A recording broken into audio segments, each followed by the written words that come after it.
Assalamualaikum warahmatullahi wabarakatuh. We are from the third group.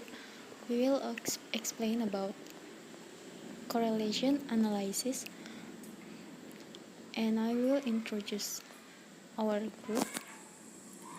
First, Arifin Putra. The second one is Faradita Salsabila, Adinda Nugroho Putri, Muhammad Akmal Muarif, Raniah Jaudah Komara, and the last one is Safrila Sekar Alivia Wibowo. Korelasi. Korelasi merupakan salah satu bentuk dan ukuran dengan memiliki beberapa variabel dalam hubungan yang memakai kata dari korelasi positif sehingga terjadi perubahan dengan meningkat pada suatu benda. Statistik korelasi yaitu sebuah cara atau metode untuk mengetahui ada atau tidaknya hubungan linear antar variabelnya, dan apabila terdapat hubungan, maka perubahan-perubahan yang terjadi pada salah satu variabel X akan mengakibatkan terjadinya perubahan pada variabel lainnya atau Y. Koefisien korelasi rank Spearman. Pengertiannya itu apa? Korelasi Spearman merupakan alat uji statistik yang digunakan untuk menguji hipotesis asosiatif dua variabel bila datanya berskala ordinal atau ranking. Nilai korelasi ini disimbolkan dengan P atau dibaca ρ. Karena digunakan pada data berskala ordinal, untuk itu sebelum dilakukan pengolahan data kuantitatif yang akan dianalisis perlu disusun dalam bentuk ranking. Koefisien korelasi rank Spearman ini dihitung dengan cara yang sama dengan korelasi produk moment Pearson. Namun, pada korelasi rank Spearman ini, perhitungannya didasarkan pada peringkat nilai di masing-masing variabel, bukan berdasarkan kondisi aktual. Rumus koefisien korelasi rank Spearman untuk mendapatkan ukuran kekuatan hubungan antara dua variabel adalah sebagai berikut. Rho sama dengan 1 kurang 6 sum DI pangkat 2 dibagi N buka kurung N pangkat 2 kurang 1 tutup kurung. P adalah koefisien korelasi Spearman rank. DI adalah beda antara dua pengamatan berpasangan dan N adalah total pengamatan. Cara mencari ranking menggunakan rumus koreksian di atas tadi dan menggunakan rumus berikut. RE sama dengan akar MR pangkat 2 tambah N pangkat 2 kurang 1 dibagi 12. RE adalah rank yang dicari urutan karena ada data yang kembar. MR adalah min dari rank data yang kembar. N adalah banyaknya skor yang kembar. 1 dan 12 adalah bilangan konstan. Nah, selanjutnya langkah-langkah uji rank Spearman. Pertama, berikan peringkat pada nilai-nilai variabel X dari 1 sampai N. Jika terdapat angka-angka yang sama, peringkat yang diberikan adalah peringkat rata-rata dari angka yang sama. Kedua, berikan peringkat pada nilai-nilai variabel Y dari 1 sampai N. Jika terdapat angka-angka yang sama, peringkat yang diberikan adalah peringkat rata-rata dari angka-angka yang sama. Yang ketiga, hitung DI untuk tiap-tiap sampel. DI merupakan peringkat dari XI dan peringkat YI kuadrat. Selanjutnya, DI kuadrat itu didapatkan dari kuadrat dari masing-masing DI. Hitung koefisien korelasi Spearman, biasa disebut ρ atau RS. Yang selanjutnya, keempat, hitung arah korelasi P hitung. Bila positif, maka searah semakin besar nilai XI, semakin besar pula nilai YI. Bila korelasi P hitung negatif, maka berlawanan arah, yang menjadikan semakin besar nilai XI, semakin kecil nilai YI, dan sebaliknya. Yang kelima, ada kekuatan korelasi P hitung. Nah, 0,000 sampai 0,199 sangat lemah. 0,200 sampai 0,399 lemah, 0,400 sampai 0,599 sedang, 0,600 sampai 0,799 kuat, dan 0,800 sampai 1 itu sangat kuat. Nah, kriteria terima dan ditolaknya suatu hipotesis ditentukan oleh P-hitung dan P-tabel. P-tabel dapat dilihat pada tabel J atau tabel uji rank Spearman yang memuat P-tabel pada berbagai N dan tingkat kemaknaan alfanya. P hitung kurang dari P-tabel, maka HO ditolak dan HA diterima. Jika P hitung kurang dari P-tabel, maka HA diterima dan HO ditolak. Nah, di sini contoh soalnya. Seorang manajer produksi ingin mengetahui apakah ada hubungan antara nilai tes bakat atau aptitude test pada waktu penerimaan kerja dengan rating tampilannya setelah 1 semester bekerja. Nilai aptitude tes berkisar antara 0 sampai 100, sedangkan rating tampilannya mempunyai skala sebagai berikut 1, 2, 3, 4, dan 5. Nah, di sini ada pekerjanya. Pekerjanya itu di rankingin terlebih dahulu. Ranking itu disusun dari data yang paling kecil ke data yang paling besar. Misalnya di contoh nilai tes angka yang paling kecil yaitu 36. 36 itu rankingnya 1. Selanjutnya ranking kedua itu nilai tesnya 40. Begitupun sampai nilai tes ke 77. Nah, selanjutnya rating itu didapat dari mana? Rating itu didapat dari skala ini. Sudah diketahui dari soal. Nah, gimana sih caranya nyari ranking B? Jadi, di rating itu kan udah diketahui ada soal yang berdasarkan rata-ratanya. Nah, ranking B itu dilihat dari rating. Rating itu kan di sini udah diurutin ya. Yang satu kan cuman 1, jadi itu peringkat ke-1. Lalu gimana cara nyari ranking 2, 3, dan selanjutnya? Nah, kita lihat lagi ke ratingnya. Ratingnya yang 2 ada berapa? Ada 1, 2, 3, dan 4. Nah, dari keempat rating itu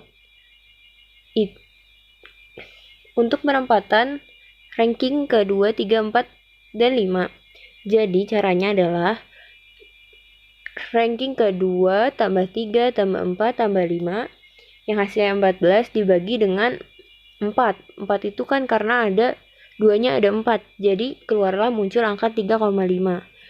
Begitupun dengan selanjutnya.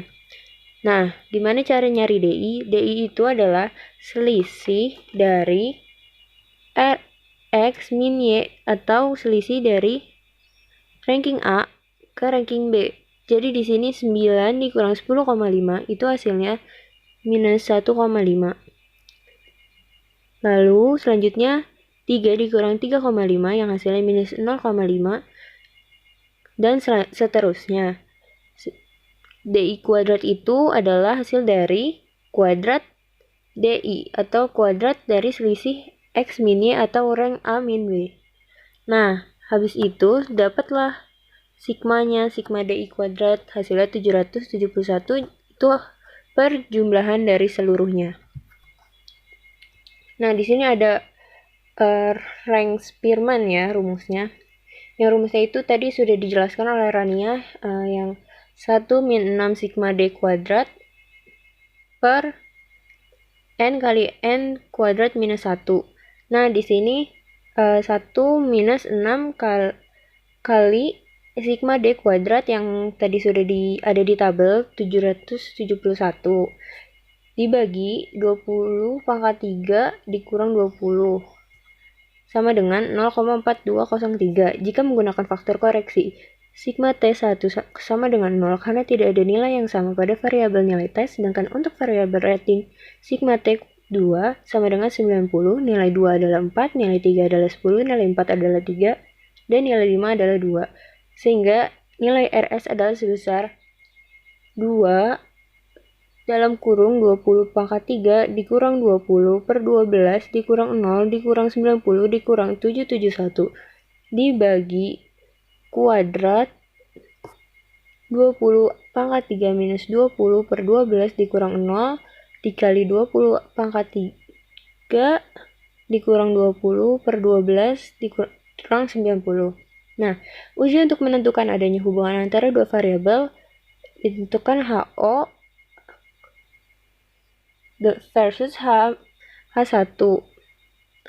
Untuk sampel yang kecil menggunakan koefisien korelasi Spearman dengan keputusan tolak HO jika RS kurang dari R tabel dan RS lebih besar dari R tabel pada nilai N dan alfa tertentu.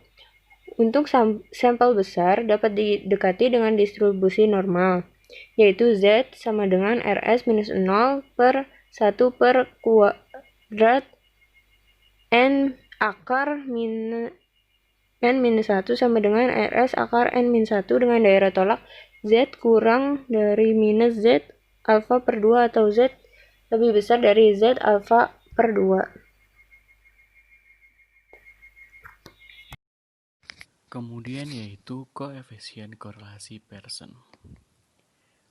Koefisien ini merupakan alat analisa statistik yang digunakan untuk melihat keratan hubungan linear antar dua variabel yang skala datanya adalah interval atau rasio.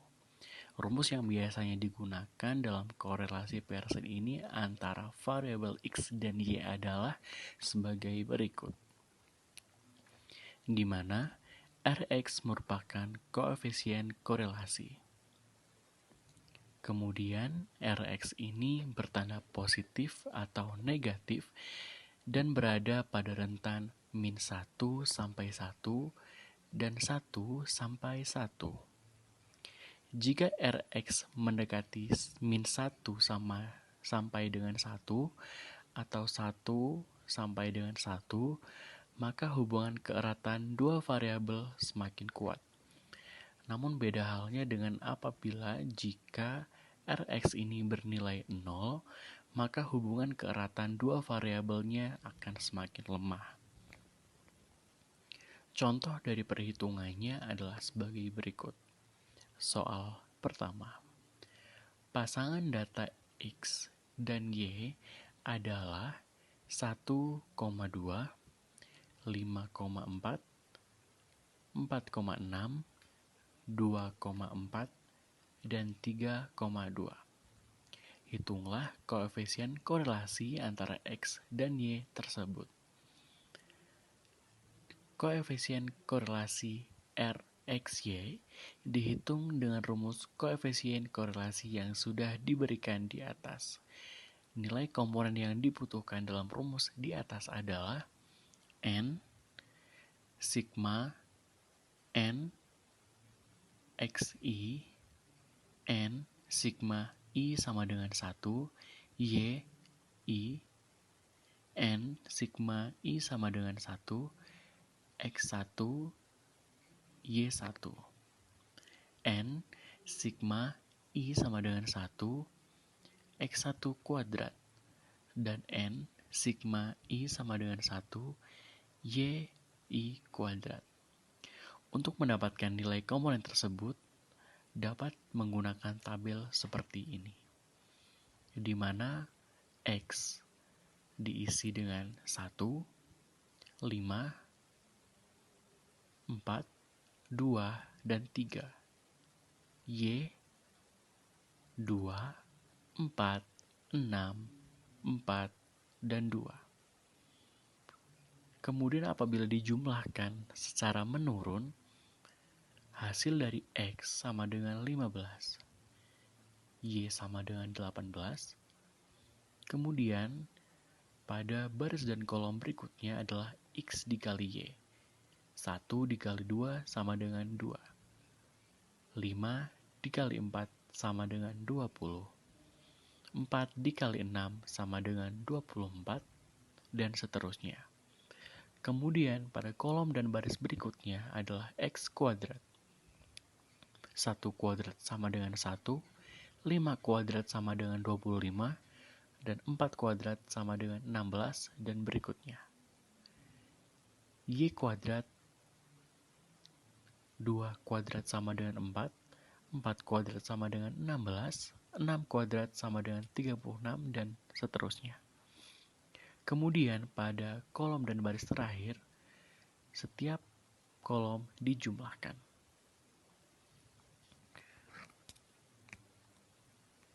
Kemudian dari sinilah hasil ditentukan untuk bisa memenuhi komponen yang dibutuhkan dalam mencari koefisien korelasi Pearson, di mana N sama dengan 5, N sigma I sama dengan 1, X1 sama dengan 15,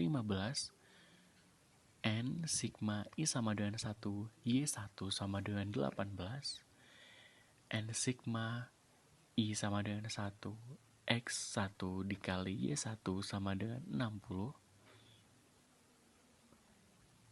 N sigma I sama dengan 1, X1 kuadrat sama dengan 55, dan yang terakhir N sigma I sama dengan 1, Y kuadrat sama dengan 76.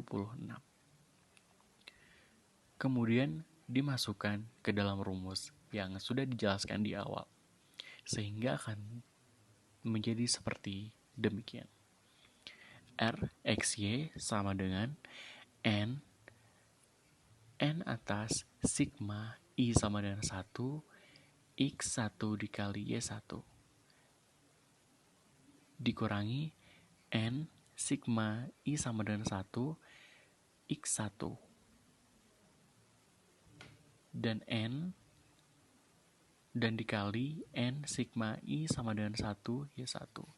Kemudian dibagikan dengan akar N dan N atas sigma I sama dengan 1, X1 kuadrat dikurangi dengan N sigma I sama dengan 1, X1 kuadrat, dan akar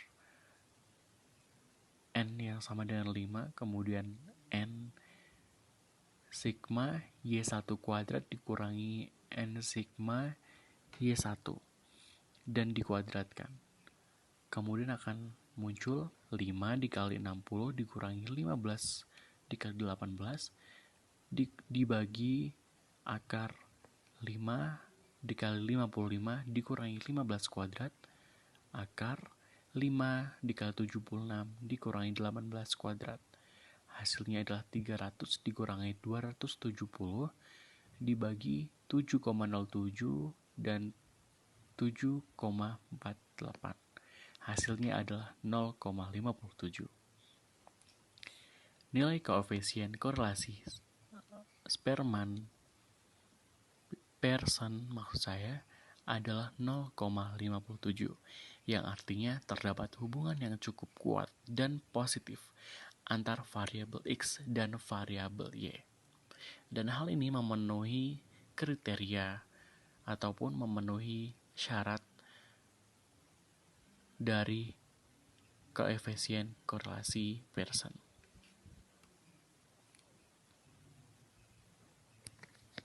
Kemudian di slide berikutnya yaitu korelasi Pearson product moment. Pengertiannya merupakan nama lain dari metode korelasi sederhana atau simple linear correlation. Korelasi Pearson product merupakan atau bisa disebut sebagai korelasi sederhana yang merupakan teknik korelasi yang digunakan untuk mengukur kekuatan dan arah hubungan dua variabel yang linear dalam ilmu statistik. Korelasi biasanya disimbolkan dengan P untuk populasi dan R untuk sampel.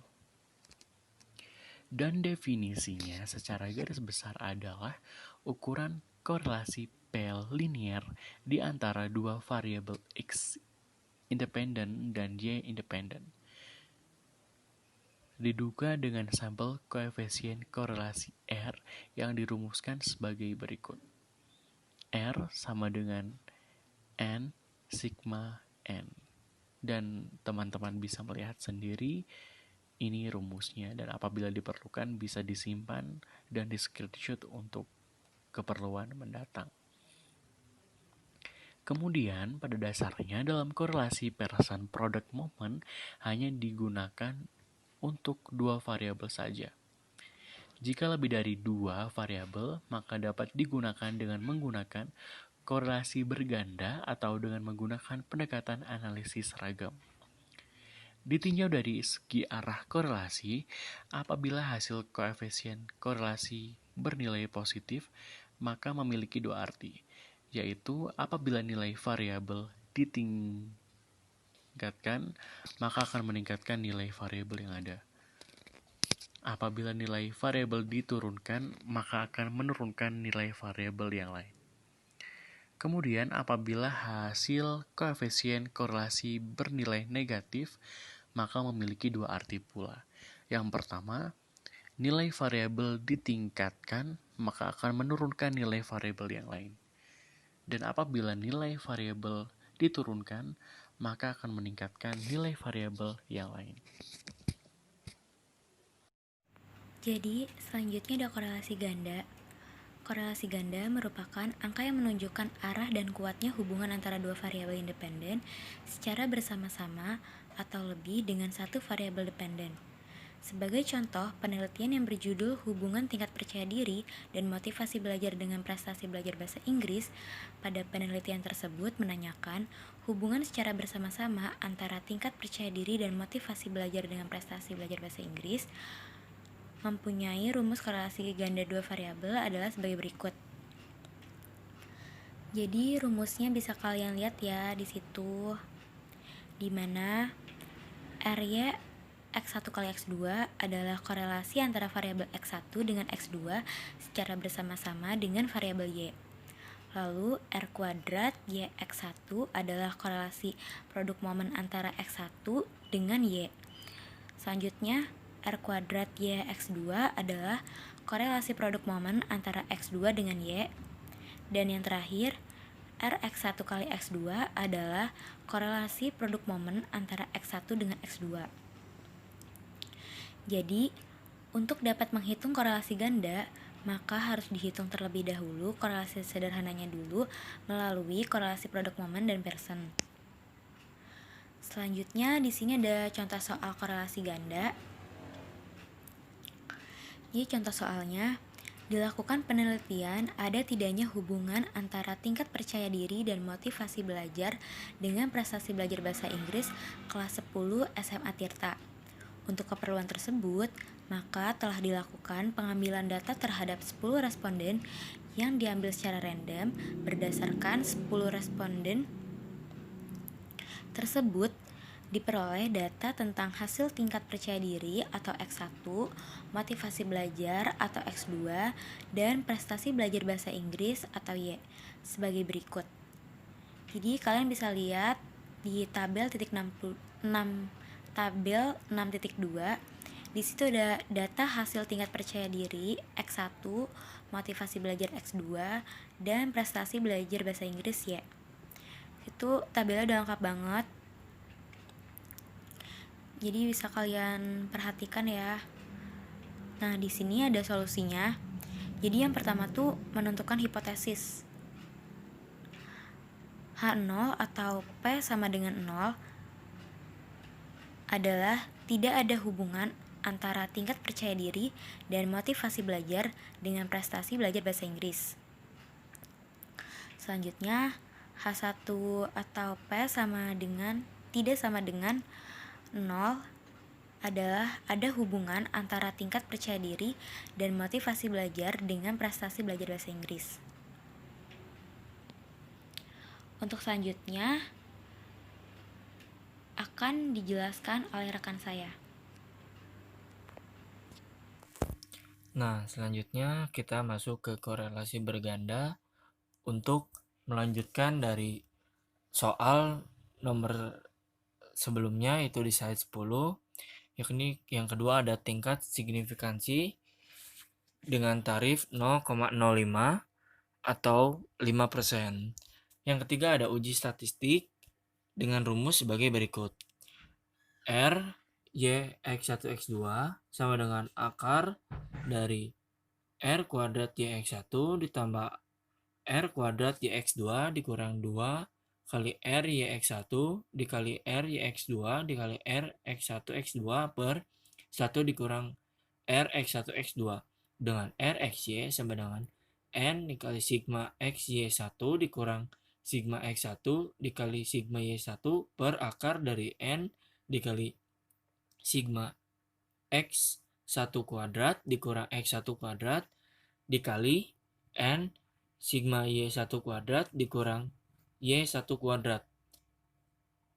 Dengan berikut menghasilkan uji signifikansi koefisien korelasi ganda dengan menggunakan rumus FH sama dengan R kuadrat per K per 1 min R kuadrat per N kurangi K kurangi 1, di mana R merupakan koefisien korelasi, K sama dengan jumlah variabel independen, sedangkan N merupakan jumlah anggota sampel. Yang keempat ada komputasi, yaitu pengaplikasian dari rumus dari uji statistik, yakni R YX1 sama dengan 10 kali 249 dikurang 33 kali 70 per akar dari 10 kali 127 dikurang 33 kuadrat dikali 10 kali 5 10 dikurang 70 kuadrat menghasilkan 180 dikurang per akar dari 36.200 atau sama dengan 180 per 190,263 yang menghasilkan 0,946059. RYX2 sama dengan 10 kali 300 dikali dikurang 40 kurang 70 per akar dari 10 kali 184 dikurang 40 kuadrat dikali 10 dikali 510 dikurang 70 kuadrat sama dengan 200 per akar 48.000 sama dengan 200 per 219,089. Itu terdapat kesalahan, seharusnya 200 bukan 180, sehingga menghasilkan 0,912871. Yang ketiga ada R X1 X2 sama dengan 10 kali 152 dikurang 33 kali 40 per akar dari 10 kali 127 dikurang 33 kuadrat dikali 10 kali 182 dikurang 40 kuadrat menghasilkan 200 per akar 43.440 sama dengan 200 per 208,4226. Di situ terdapat kesalahan lagi pula yang seharusnya 200, di situ dicantumkan 180 sama dengan 0,95959 untuk hasilnya. Selanjutnya dalam finalisasinya rumus R YX 1X2 sama dengan akar dari 0,946059 kuadrat ditambah 0,912871 kuadrat dikurang 2 dikali 0,946059 dikali 0,912871 dikali 0,95959 per 1 dikurang 0,95959 kuadrat menghasilkan yaitu sama dengan akar dari 1,728361 dikurang 1657,461 per 0,079187. Selanjutnya hasil selanjutnya yaitu akar dari 0,07709 per 0,0709187 menghasilkan akar dari 0,895349 dan hasil akhirnya adalah 0,946229. Untuk hasil perhitungan dapat digambarkan dan terlihat pada gambar tersebut. Kalian bisa melihat sendiri. Terus yang selanjutnya uji signifikansi koefisien korelasi ganda yakni FH 0,94629 kuadrat dibagi 2 per 1,1 dikurang 0,94629 kuadrat dibagi 10 kurang 2 kurang 1 menghasilkan 0,447675 per 0,011495 sama dengan 29446. Daerah kritiknya itu di sini ditentukan bahwa